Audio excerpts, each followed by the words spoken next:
These are much better. This is called What an Orgasm Feels Like by Ava Swift. 3 million views released 3 years ago. Sped up to 1.25.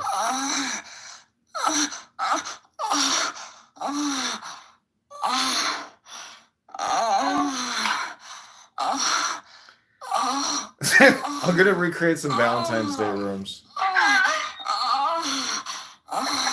Yeah, okay, go ahead, goddess. Give us your best moaning session. Oh, yeah. I can't. I'm laughing too hard. Oh, yeah. I can't do it when I'm on the spot. It's too funny. We have one person. Robert, come with us. Oh, yeah.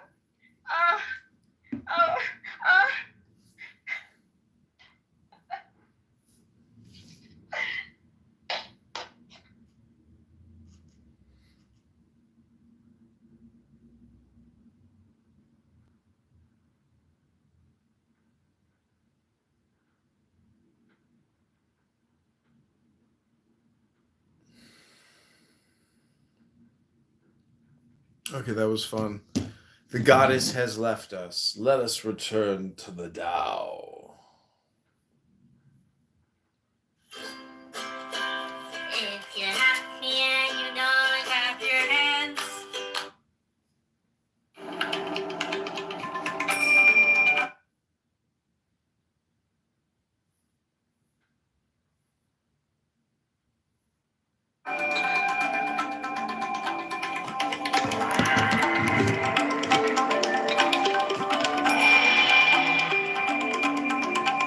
Welcome to the second edition of the Alan Watts podcast, Being in the Way, and I'm your host, Mark Watts.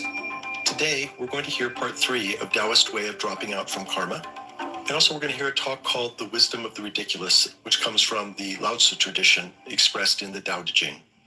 Recently, I've had a few conversations with people that would like to know more about my father's background and are having a hard time reconciling his worldview with the other philosophies that they know about. So I thought I'd do a little bit of storytelling. Talk a little bit about my father's early life today.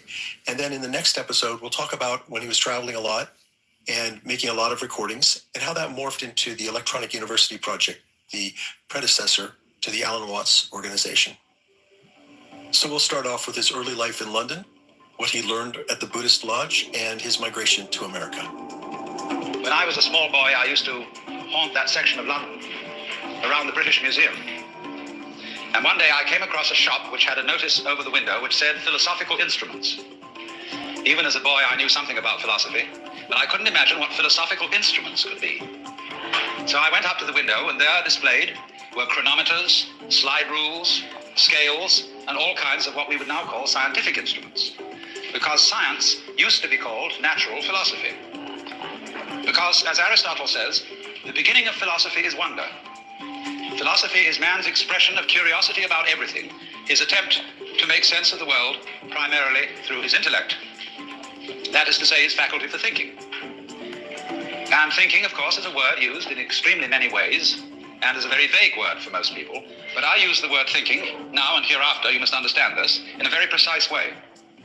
By thinking, as distinct from feeling or emoting or sensing, I mean the manipulation of symbols, whether they be words, whether they be numbers, or whether they be other such signs as, say, triangles, squares, circles, astrological signs, or whatever. These are symbols. But all these things are symbols, and the manipulation of symbols to represent events going on in the real world is what I call thinking. I suppose most of you have heard of Zen. But before going on to explain any details about it, I want to make one thing absolutely clear. I am not a Zen Buddhist. I am not advocating Zen Buddhism. I'm not trying to convert anyone to it. I have nothing to sell. I'm an entertainer. That is to say, in the same sense that when you go to a concert and you listen to